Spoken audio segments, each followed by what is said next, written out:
Hey guys, Sarek here, and firstly I just want to apologise for not getting a Halloween deck profile up. Some of the cards I ordered for it didn't arrive in time, and they're still not here. So, with that out the way, let's get into today's deck profile, which is a favourite of a lot of people's and absolutely hated by others, Sky Striker. So let's get into it. We've got 3 Sky Striker Ace Raye, who, if you've been anywhere in Yu-Gi-Oh! Within the past 2 years, you'll know what this card does. Quick effect, tribute it, special summon a Sky Striker Ace monster from your extra deck to the extra monster zone. While this card is in your graveyard, if a face-up Sky Striker Link monster is destroyed by battle or leaves the field because of a card effect, special summon this card. So it floats into itself when you tag it out into your various Link monsters. It allows you to go into your Link monsters as quick effects. But obviously remember, you can still normally link summoning, which on your turn is usually better because it doesn't start a chain. So unless you need to attack multiple times, or you're using it to dodge a targeted effect, Raye, you're generally better off link summoning normally. So 3 Raye, heart and soul of the deck, you need to get you need to see it to win. 2 Rose. This is, again, the most important part of Rose is the fact that it's another Sky Striker Ace monster. If it's normal or special summoned, if a Sky Striker Ace monster is normal or special summon this card from your hand. If an opponent's monster in the EMZ is destroyed by battle or leaves the field because of your card effect while it's in your graveyard, special summon it from the graveyard and then negate the effect of a face-up monster your opponent controls. Non-targeting effect negation is really, really good, and the fact that it can special summon itself, enabling you to go into Zeke or Ningirsu with other things like Widow Anchor or Shark Cannon, a really, really good option. We then have, for our hand traps, we have 3 copies of Effect Veiler because it's the best budget hand trap. You know what Effect Veiler does by now, it's in nearly all of my decks. If you haven't got your copies of Effect Veiler, why are you playing Yu-Gi-Oh? A new hand trap we haven't seen for a while. We have Ghost, Ogre, and Snow Rabbit. This is in here because Sword Soul is about to be a thing, and this is really, really good at getting rid of Sword Soul effects because they all activate on the field to make their tokens. So that's why we're playing this. So, onto our spells, because the deck runs very few monsters and is entirely spell-based. We have the big lad himself, or herself in this case. No monsters in your main monster zone, add a Sky Striker card from your deck to your hand, except itself, which is irrelevant because it's at 1. Then if you have 3 or more spells, draw a card. This card is what makes Sky Strikers good. Looping this card is ridiculous and should be actually banned. But hey ho, we can play it now, so let's get a move on. We then have 3 copies of Sky Striker Widow Anchor. Now, Widow Anchor was at 1 for a very long time, is now at 3, and we have Engage, and we have 3 Kagari. So, this card is really, really good. It's a quick effect negation, and also can take control of the monster if you have 3 or more spells in your graveyard. We have 2 copies of Shark Cannon. Mine are in Italian. Don't worry, you haven't suddenly forgotten how to read. Essentially what this says, normal, if you have no monster in your main monster zone, you can target a card in your opponent's graveyard, banish it, or if you have 3 spells in your graveyard, you may special summon it. 2 copies of Sky Striker Maneuver Afterburners. No monsters in your main monster zone, target a face-up monster on the field, destroy it, then 3 or more spells or traps, destroy 1 spell trap on the field. Note, this targets the monster and doesn't target the spell trap. Jamming Waves, which we're not playing in the main deck, targets the spell trap and doesn't target the monster.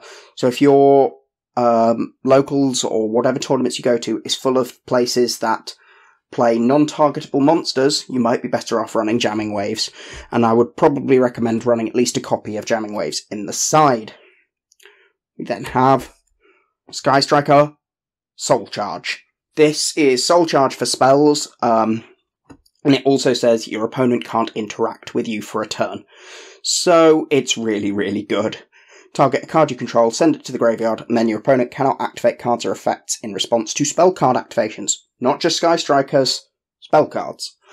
And then, during the end phase, set a number of Sky Striker spells from your graveyard with different names up to the number of Sky Striker spell cards you activated this turn, but banish them when they leave the field.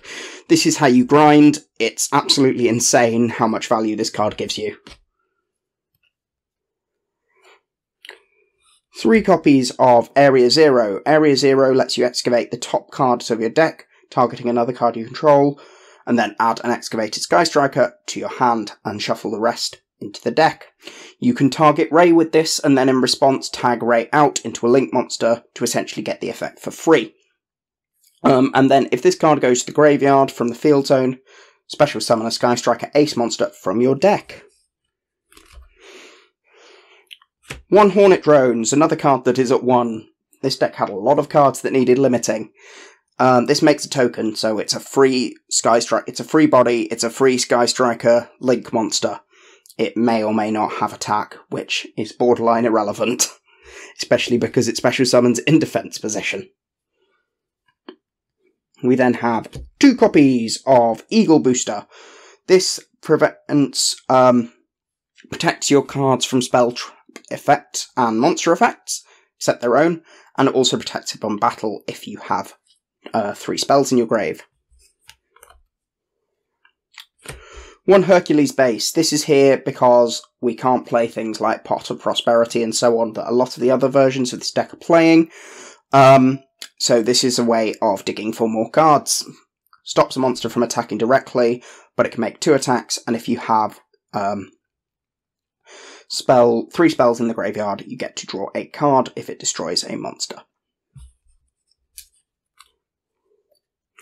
1 Rota. Raye is a warrior, so we play Rota. 1 Metal Foes Fusion, because it's very easy to dump into the graveyard using Multirole, using Area 0, or using Foolish Burial Goods, and it's an easy way of getting another spell name into the graveyard, and also allowing you to draw another card, and also means it's very difficult to deck yourself. 1 Upstart Goblin, because thinning the deck is good, and another spell in the graveyard is also good. 2 Foolish Burial Goods, because putting 2 spells in the grave, like Metal Foes Fusion, is really, really good. Again, mine are in German, don't worry, you haven't forgotten how to read.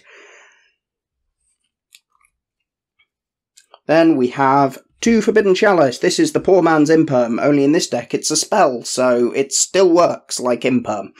And also gives you a little bit of an attack boost if you need it to get over some monsters, which also means you can activate this card in the damage step.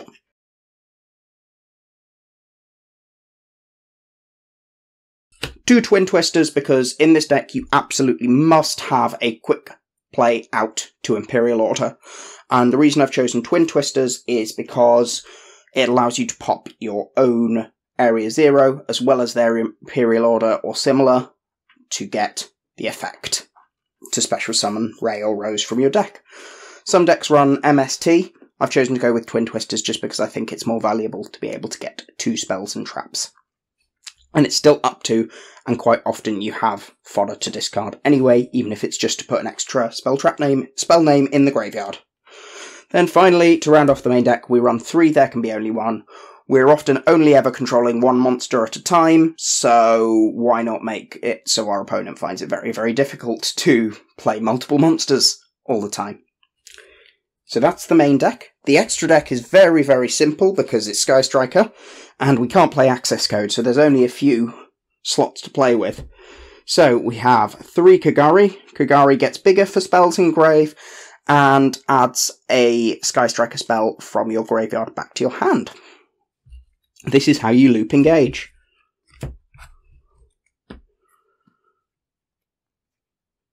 3 Sky Striker Shizuku. Shizuku lets you search a Sky Striker spell with a name different from the cards in your graveyard and causes your opponent's monsters to lose attack, so you can perform the Shizuku Shuffle, which if you search a quick play spell with Shizuku, you can activate it on the end step and then immediately set it so it can be activated on your opponent's turn. 3 Sky Striker Ace Hayate. Hayate attacks directly and sends a Sky Striker card from your deck to your graveyard. Again, another way of getting to engage. Attack directly, send engage to the graveyard, link this off into Kagari, add back the engage. 1 Kaina for winning in time, and also sometimes helps with locking your opponent from OTKing you by locking out an attack.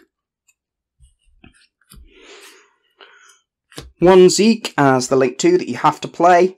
If it's link summoned, you get to target a face-up monster on the field, banish it, so it helps you pushing through more damage, and you can give it more attack and send the targeted card that you control to the graveyard. So again, you can proc your own Area 0 or your own send your Metal Foes Fusion to the graveyard if it's stuck in your hand.